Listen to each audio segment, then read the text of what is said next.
And we're back. This is episode 396 of the Colombia Calling podcast. Our very special guest this week is Dr. Lina Beatriz Pinto-Garcia. She's a postdoctoral researcher at the CIDER, that's a division at Los Andes, a research division at Los Andes University in Bogota. And well, Lina came to my attention through various people on Twitter and social media saying, you should get this person on. She's got some really fascinating investigations. And the one that caught my attention, and she's in Jamundi, so close to Cali in the southwest of Colombia right now. And what caught my attention is this, well, it's called diseased landscapes.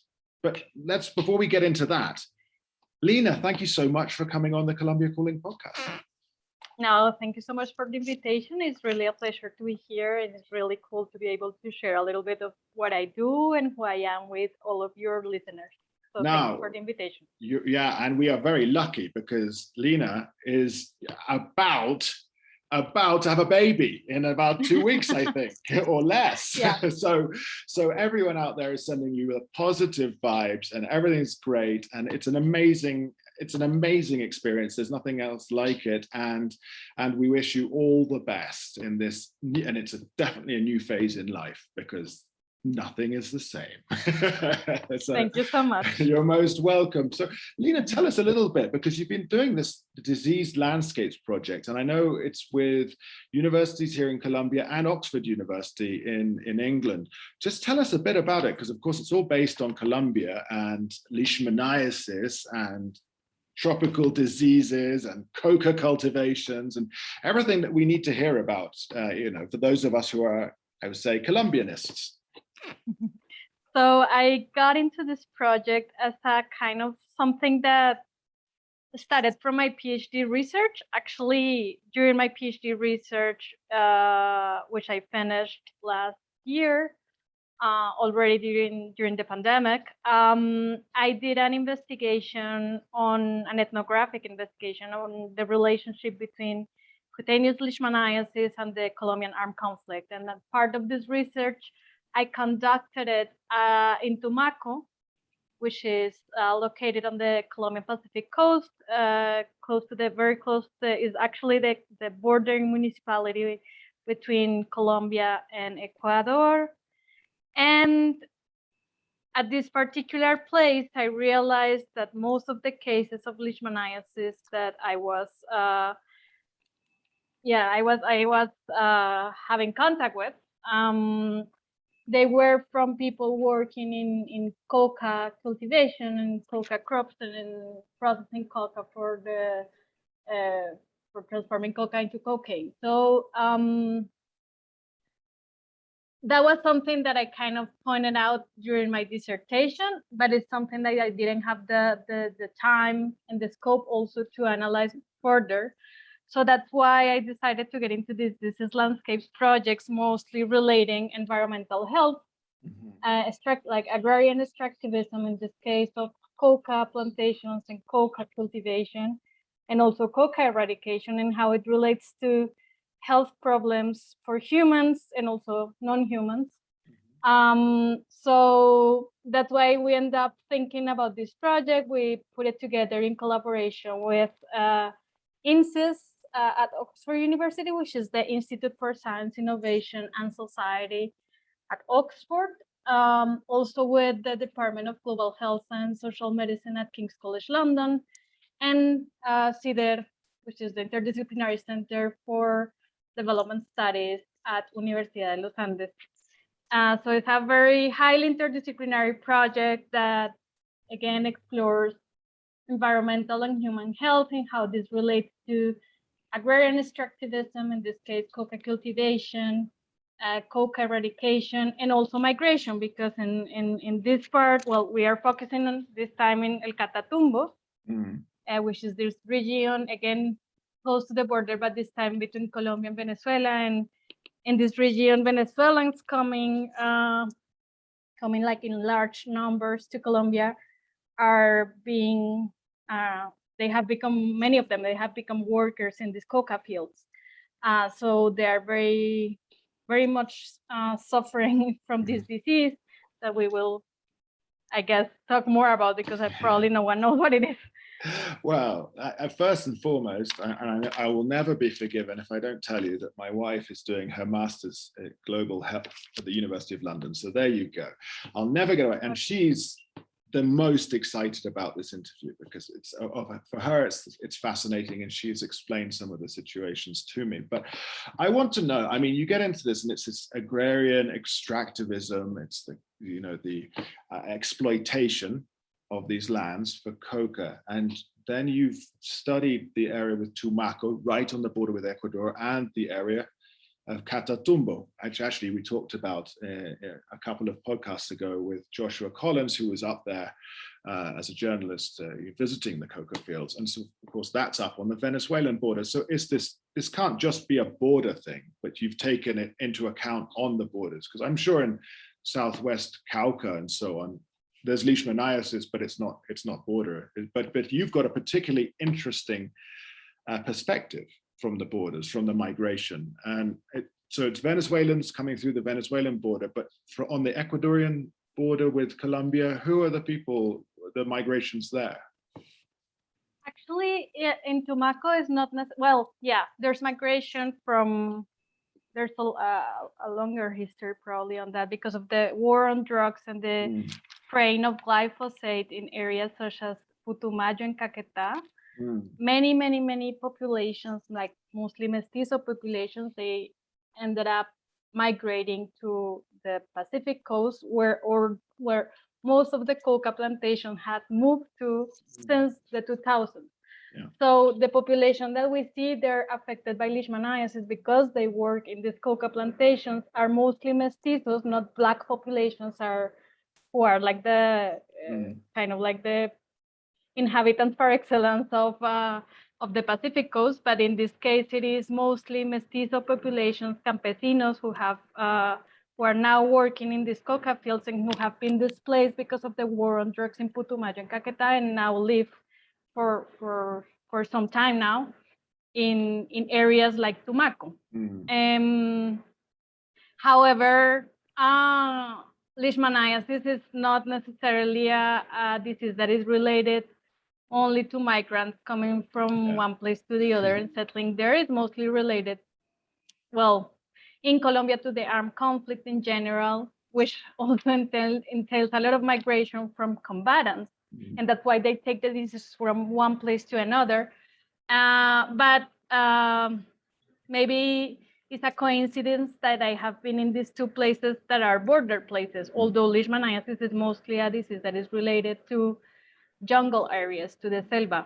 So that's why, although in many countries in Latin America face this health problem, in Colombia, it is characteristic and particular that the disease has a very strong attachment to the war, because these jungles, these selvas have been the main theater of war in Colombia, and that's why combatants of the state, so soldiers, but also paramilitaries and guerrillas, they have been the populations most affected by this disease. So that was actually the focus of my earlier work, let's say. And now I related that mostly to civilians working on coca cultivation, which is also, of course, very much entangled with the armed conflict, but from a little bit of a different perspective than combatants, right? Yeah. Definitely, but it's okay. It's about we need to explain to my listeners, most of whom I believe will know what Leishmaniasis is, but we need to explain it. Explain it for me. It's about one of the few tropical diseases I haven't had. Okay, I'm not going to joke about it. I've had typhoid, dengue, hemorrhagic dengue, malaria. I can't remember what else I've had, but anyway, tell us about Leishmaniasis. So Leishmaniasis is well, there are two major forms of Leishmaniasis. There's cutaneous Leishmaniasis and visceral Leishmaniasis. Okay. In Colombia, the most prevalent form of the disease, although we have both, the most prevalent form of the disease So the 98% of leishmaniasis cases in Colombia is cutaneous leishmaniasis. So it's a disease that affects the skin. Once you have been bitten by a sandfly, which is a tiny, tiny insect that lives in the jungle, and this tiny insect transmits a microscopic parasite that is called Leishmania, the Leishmania parasite. And this parasite leads to the formation of ulcers on the skin, of lesions that start growing, and they are not that painful, but they bother you. They look kind of very disgusting, and they, in certain cases, they expand, so they grow like into the depth of the skin, and also, how to say it, like on the surface of the skin, forming this like circular lesions that don't heal. That's the problem with the disease. They resist healing, so they don't form a scar very easily, and they do need pharmaceuticals. The other type of the disease that I was telling you about, that is visceral leishmaniasis, is not very common in Colombia. It's restricted to some very specific areas, and is not like a major public health issue here, while it is a major issue in countries like Brazil and India, for example, but not in Colombia. In Colombia, the disease I have been studying, and also the disease that is related to the conflict and to coca plantations, for example, is cutaneous leishmaniasis. So when I say leishmaniasis, I'm referring actually to the cutaneous form, which is this skin form of the disease that is not deadly. Well, the visceral form can be deadly. The cutaneous form is not deadly, so you never die from that. But it's very annoying to have it, and especially if you have like a lesion that never scars over, so you have it all the time raw and open, and sometimes like smelling badly because of additional infections because of bacteria and fungi. Then you start worrying about it, and you feel you need desperately treatment to get this thing to heal. So I mean, it looks like, and from what I understand and the pictures that I've seen, is it's just this open wound that just keeps on, kind of as if you were sort of burning the edges of paper and it was, receding. And then you remain horribly disfigured, right? I mean, is there a way of, like, okay. For some people, it can just be like a tiny circular thing that doesn't grow that much. For some others, it can grow a lot, and then it becomes super scary and something that worries you a lot in your daily life. For some other people, for example, the parasites can migrate to the mucosal membranes. That's why they also talk about mucosal leishmaniasis, which is when the parasites move to the nose or the mouth, and then this can lead to like mutilations, disfigurations of the face. But this also happens in very rare cases. It's like 4% in Colombia. It's like very small percentage compared to the people who just have like the skin lesions, or usually in parts of the body that are always exposed, like the arms or the legs, where the sandflies have access to our skin to bite us. But the fact that it can eventually maybe lead to these larger problems or more concerning problems, such as like the migration of parasites to the mouth, nose, throat, then that worries a lot of people, and that information kind of makes part of our understanding of the disease in the country, and also how we deal about it. And the cure is just incredibly strong antibiotics on a drip, a suero, or something like that. That is like a huge part of my research, because the treatment that is used to deal with leishmaniasis in Colombia, so the what is called the first line therapy, so the standard treatment that is used for that, it's called glucantime. It is a treatment that was developed in the 1940s, actually very long time ago in the context of the Second World War. And glucantime in particular is produced by Sanofi, this large pharmaceutical company from France. And it's an extremely toxic medicine that can even lead to death, even though the disease is not deadly. So as you can imagine, like one of the populations that are most affected by this disease are soldiers of the Colombian military. And they have a very privileged access to this treatment compared to other populations in rural areas of Colombia, like guerrillas and civilians. They don't have easy access to this drug. And I can also explain why. But the fact that soldiers get privileged access to this drug is also concerning, because it is such a toxic treatment that you get it so much injected into your bodies, that soldiers also end up suffering from violence because of repetitive treatments with this drug that has been used for years by the army in order to put soldiers back over and over again into the selva and make them like part of this war machine that never stops. So yeah, the treatment is a super concerning part of the issue. And also, according to some people from the guerrillas, it's kind of like the link that holds together Leishmaniasis and the armed conflict is the treatment. And this is so, or they say so,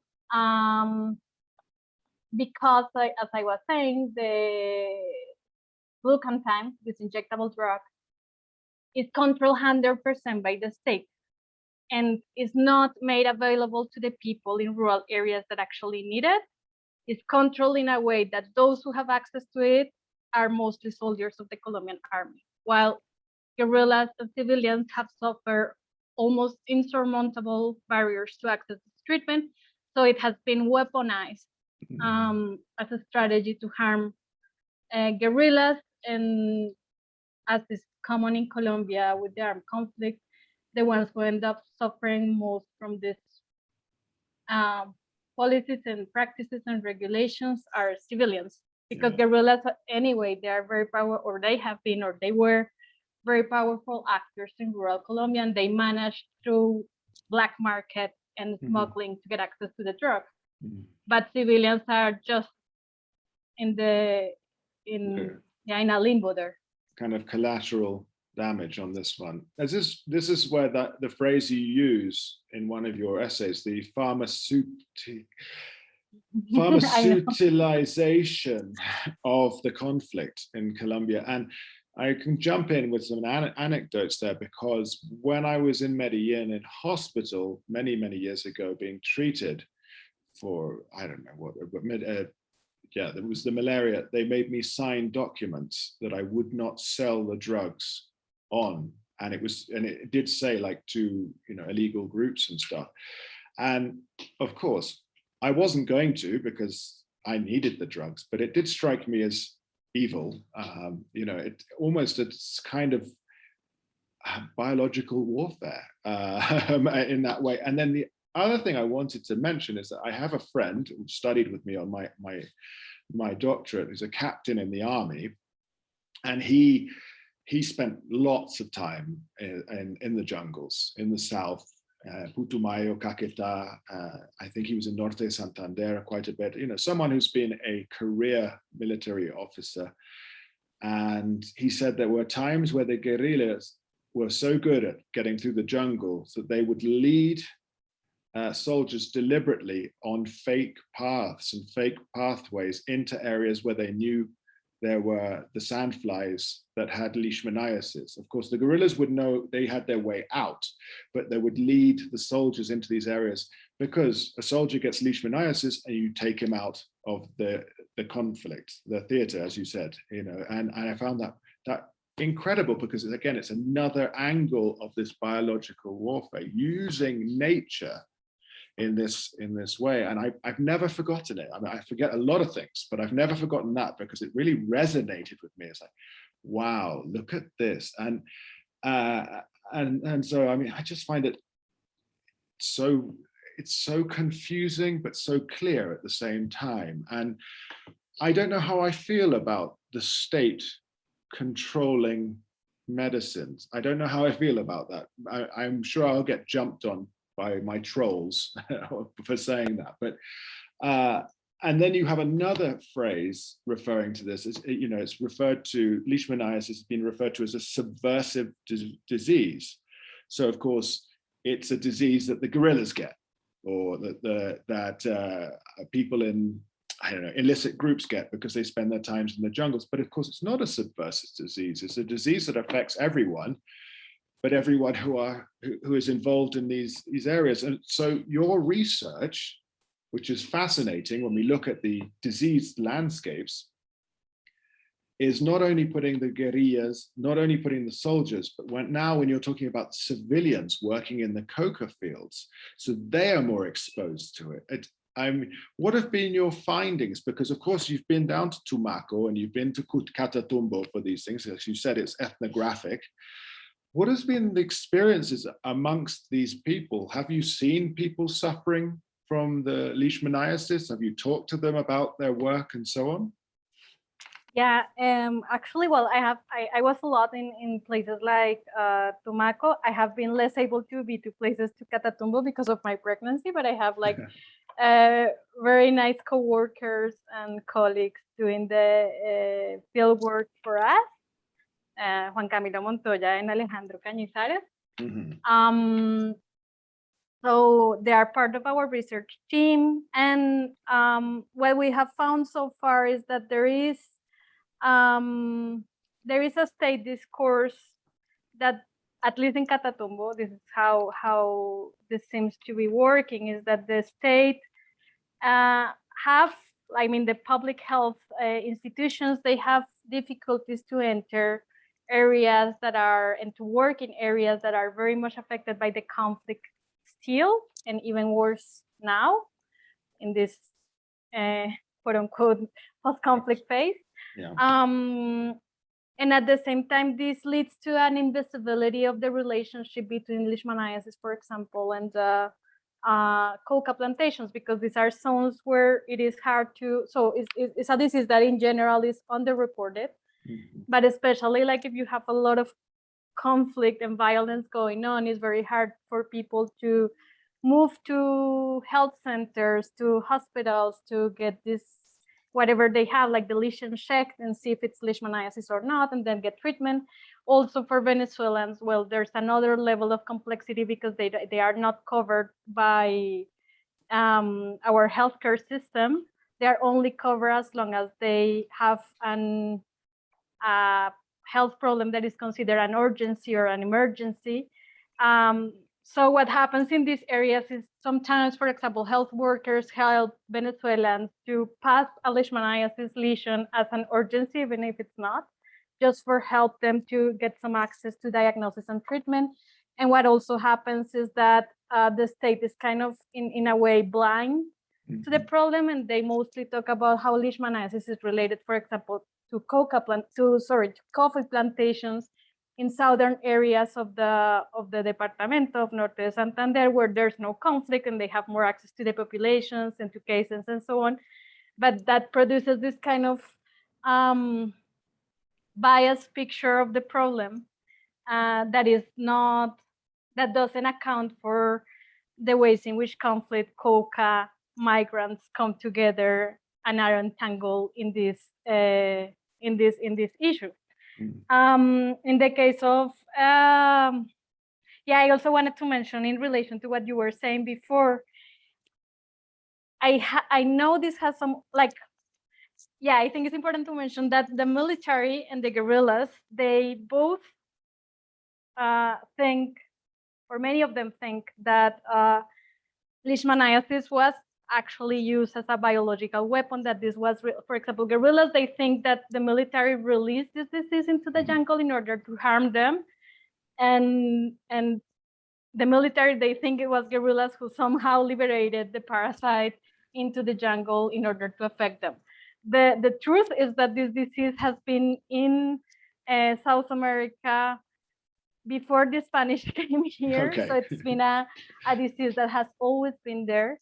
So there's no kind of a release of a parasite as you would imagine in a biological war. For example, there's no engineering of a parasite or of a pathogen in order to harm the other group.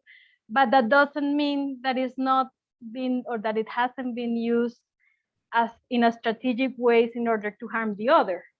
So the most visible aspect of this is what I was mentioning earlier, like the control, the restrictive control on the treatment that ends up harming guerrillas and civilians.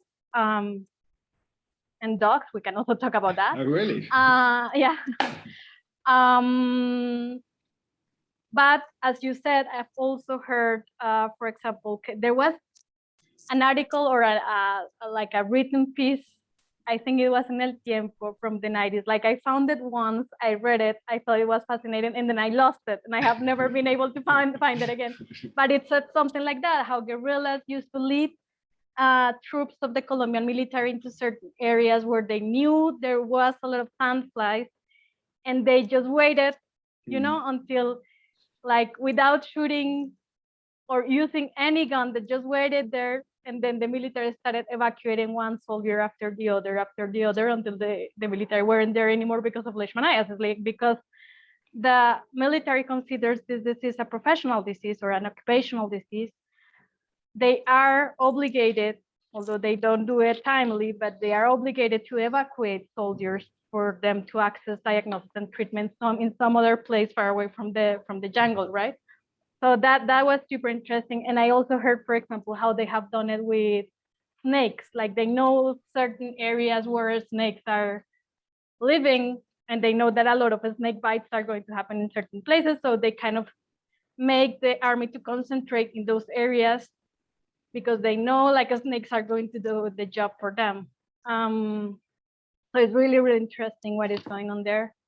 And also like all these technological devices that kind of the military and guerrillas have come to in order to address the problem. That is also fascinating for me. I can talk more about it if you want. Yeah. But I mean, I didn't think about the snakes. I mean, I guess there are areas that are, well, you know, more inhabited, populated by snakes, and therefore, yeah, you could send people. I never thought about that at all. I mean, leishmaniasis. Well, yeah.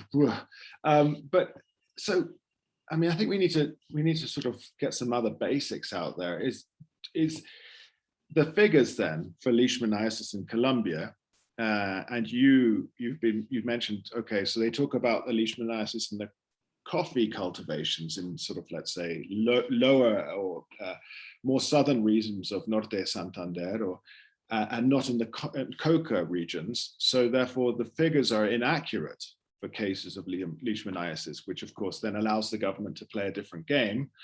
And I mean, do we have any figures of recent cases and percentages? I mean, do we know how prevalent this is? Because I mean, it's almost like a leishmaniasis, not to belittle it a bit, it's like a horror film, isn't it? I mean, this sort of thing.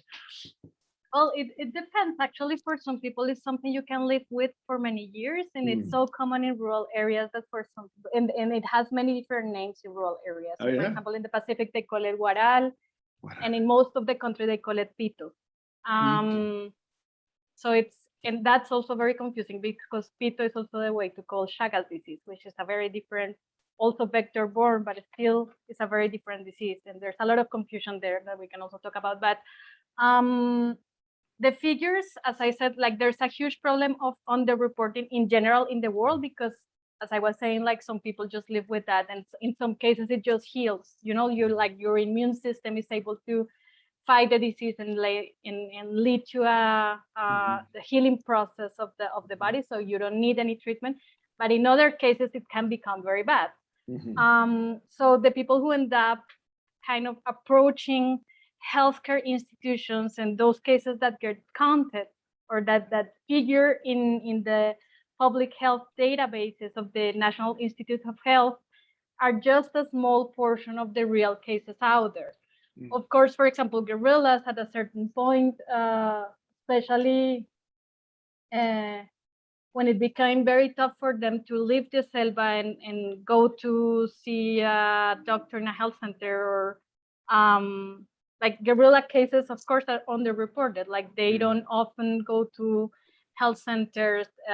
They try to deal with, at least that was with when the FARC was operating, they try to deal with their own health problems within the organization, and they avoided a lot to leave the jungle. It would have to be a very extreme case when they allow people to leave the jungle in order to check what was going on with their health in a health center, hospital, or somewhere outside the jungle. So there's also the other component that you were also talking about, because this disease is stigmatized as a guerrilla disease or as a subversive disease. People are very afraid in certain areas of the country to let others know that they have Leishmaniasis. And this can be in some areas of the country, there's no stigmatization very much working on, while in others, for example, where the FARC had an important presence, in those areas, the stigmatization works very hard. So they are super afraid to get in touch with medical professionals or with health workers, because they don't want them to think they are guerrillas, and this information in some cases ends up reaching the military, the police, and then they start being targeted as guerrilla members. Also, in some, which is very, like one of those things that you live in Colombia and that you don't believe about it, but it's in the midst of this violence that has become so everyday thing for us. In some of the testimonies that paramilitaries provided during their demobilization process, so in the scope of the La Ley de Justicia y Paz, there are some testimonies of paramilitaries saying that Leishmaniasis marks on the body were one of the many criteria they used to decide if someone was a guerrilla member or not, and then to proceed practicing violence on this person, like killing them. Or so it's like Leishmaniasis marks on the body have been actually used to kill people and to affect people and to harm people. And this is very paradoxical in the sense, again, that this is not even a deadly disease. So you end up dying. It's kind of like the social construction of a non-deadly disease into a deadly one because of the stigma. So again, like the figures are super confusing, are not reliable, but people for very, very long time, they talked about 14,000 cases in Colombia every year. Then in moments where the war was more intense, they talked about 20,000 cases a year. And one of the records we have is that in the mid 2000s, we had like a huge peak of Leishmaniasis cases. This also talks about how the military strategy during Álvaro Uribe's government changed in dramatic ways, became like the recruitment of soldiers increased by more than 30%. Soldiers were asked not just to enter the selva and leave it, but go to the selva and stay there for several months. And these were populations that many of them were kind of naive to Leishmaniasis, so they had never had contact with the vector or the parasite, so they became very easily vulnerable to the disease. And then the military had like a peak of cases, a large epidemic in the mid 2000s, and that's why Leishmaniasis at this point, especially in the history of our conflict, it was during Álvaro Uribe's government that Leishmaniasis turned into a major problem for the military and a major problem for the state in order to keep going with this war, and they had to solve it somehow. So it became even more stigmatization on one side, more control of the treatment on the other side, more provision of treatment for soldiers in a very, I would say, non-responsible way, and the problem in general became more acute, and the numbers also higher. Amazing, and yet these numbers will be less than the actual numbers, won't they? I mean, that's the thing. You talk about a spike at 20,000 or so, but it's going to be much higher because, of course, the people from those regions aren't included, the guerrillas aren't included. It's amazing. And so can we conclude, and that's a dangerous word I know in academic fields, but that the conflict led to the extension of the conflict and the intensification of the Colombian conflict led to an increase in cases of Leishmaniasis? We can safely say that. Okay, good. And that I think that's part of why my research shows that it was especially during this time in the mid 2000s that the problem became a major problem, became also like I talk about these 14,000 cases or 20,000 cases where you compare that to other diseases, for example, malaria, that is another vector-borne disease that is very much prevalent in Colombia. The numbers of malaria are much higher. So, and because malaria, for example, is a deadly disease, the state has like a huge concern for malaria, and to do things like the malaria strategy is kind of bold in Colombia. Like there are, for example, community volunteers who are trained to diagnose malaria in very remote areas of the country, and also they provide treatment to these people. While leishmaniasis is a disease that has much, like the numbers, the figures are much more smaller. It's not a deadly thing. So kind of as a public health worker told me, like the state can afford not to do anything. You know, you don't have people dying from that. It's not like one of those things that turns on alarms in the international public health institutions. It's something that you can just don't care about and still harm a lot of people while doing that. So yeah, during the most acute years of the war, during the mid 2000s, it is remarkable how this became a thing for the state. So it was a thing before, but it was a minor thing. But then when it created lots of problems for the army and for being able to ensure domination and presence in areas they have fought for, and they were losing it because of leishmaniasis. Like also, I remember an officer of the army telling me, like, for example, you go to an area that is endemic for leishmaniasis and you enter that with a large like group of people, 200 something. And then because of leishmaniasis, then in a couple of weeks you have 180, and then you have 150, and then you have 130, and then you don't have like a battalion anymore. And then you end up losing whatever you have fought for in the war. And that became a major thing during Uribe's time. So that's why they created in 2005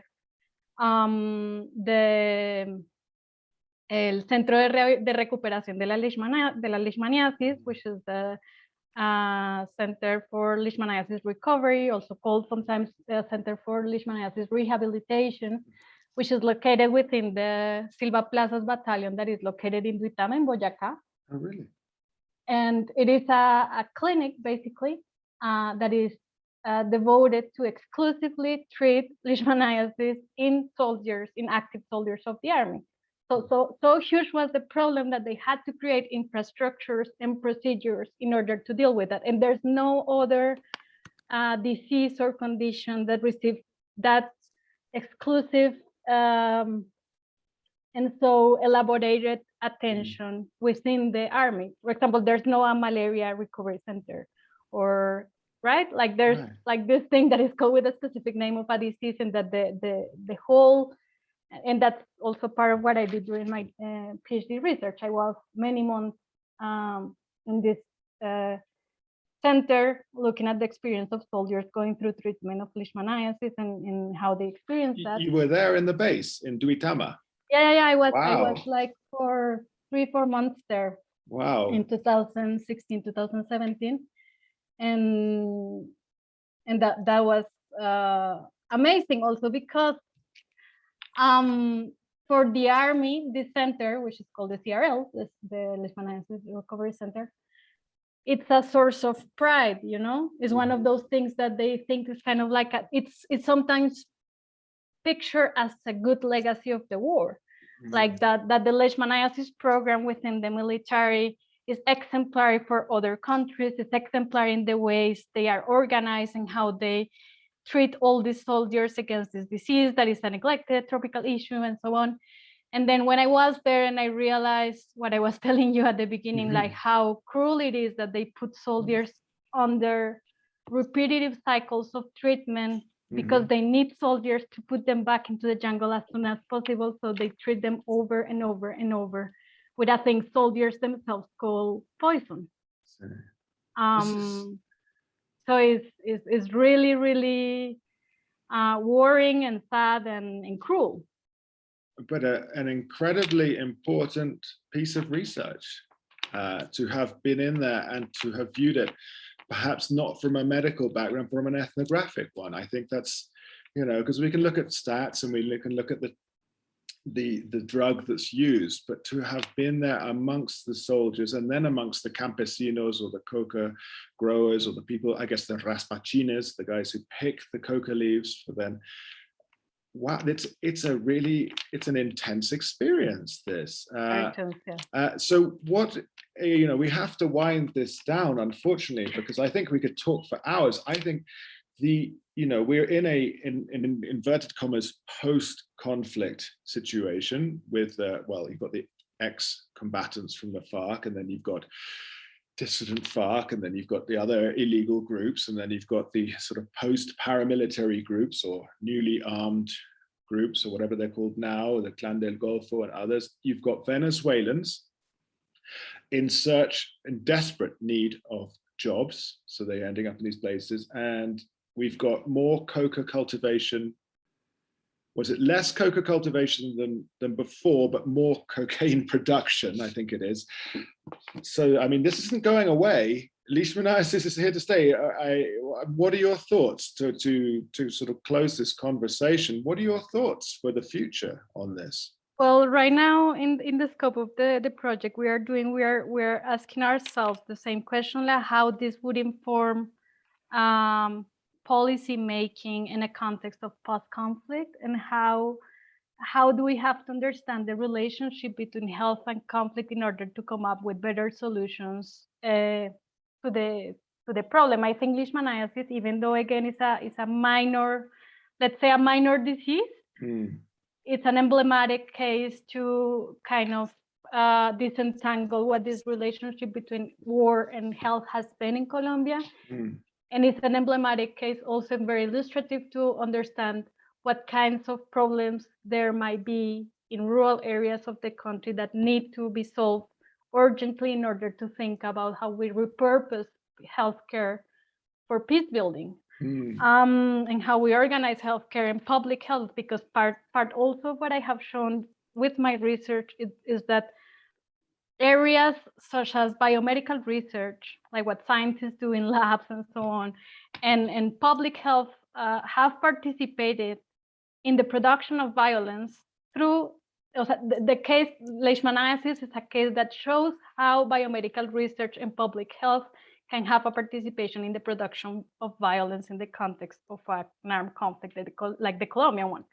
And I think those are areas, for example, that people don't imagine as being participant in a warfare, or you don't think that scientists might be in a way participating in this whole issue, and they are, even from good intentions and from trying to do their best, but they end up entangled, as I say, enmarañados, which is a concept that I develop in my research, in this whole issue. Yeah. Even if you are not aware of that, or even if you don't want to, but they end up there. So what should be done? I think, well, in terms of Venezuelans, I think there are many people thinking about this right now, like how the work, for example, of Natalia Acevedo, she has been studying how healthcare professionals, they are key in order to make the access of healthcare services for Venezuelans happen in Colombia, even though they don't have access to them according to regulations, only, as I said, if they are emergencies. And what we are documenting now is that they have a great need of diagnosis and treatment for leishmaniasis, and many other diseases and health conditions. So that needs to change. Also, the criminalization of people working in coca plantations has also led to not considering leishmaniasis as a professional disease or occupational disease as it is considered in the army. And they are like these people and that suffering from these diseases such as leishmaniasis because of the work they are forced to do, because they live in very marginal or in a very marginalized condition and under poverty, and they are forced to work in this coca fields, and that's why they end up having the disease. So we need also to start thinking of leishmaniasis in ways that account for how it is related to certain occupations and how we need to stop criminalizing those occupations that people engage with because of the poverty they are facing or the different problems they are facing. Yeah. And of course, we need to provide treatment for everyone who needs it, and question also our policy of treatment. Like, as I said, the treatment is terribly harmful and toxic. So we need to reconsider what other alternatives we have in order to treat this disease. And there are some alternatives, but they are not made available. So we need to kind of rethink the whole public health strategy on leishmaniasis and stop making it a pharmaceuticalized policy that is based strongly and only on glucantime, on this very toxic treatment. We need to move beyond that and provide other alternatives to the people suffering from this disease. And a more inclusive healthcare plan for these isolated, marginalized areas. Thank you so much for that. It was, I mean, I've been absolutely, you've informed me beyond what I possibly ever knew on leishmaniasis and the regions in Colombia. And I know, it's not an easy time for you right now. And I'm so very appreciative for your time, because this has been totally fascinating.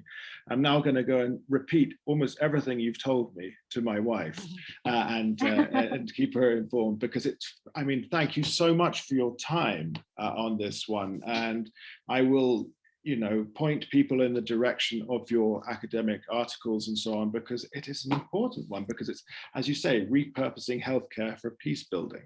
And I think in that concept, it's all encompassing, really. So let me take this moment to thank you, Dr. Lina Beatriz Pinto-Garcia, for your time today and coming on the Colombia Calling podcast. It's been a real pleasure.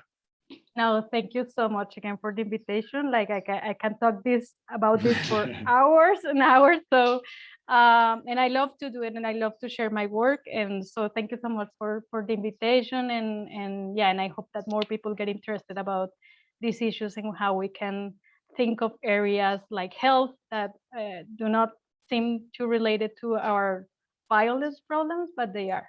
So, they are totally related. So, well, thank you again, everyone, for listening. This has been episode 396 of the Colombia Calling podcast. I've been Richard McColl, talking to Dr. Lina Pinto-Garcia. Please always, spread the word about the podcast, share it all over the place. We're trying to get news about Colombia out there that goes beyond what's just in the headlines here, in our mainstream press. Thank you again, and goodbye, everyone.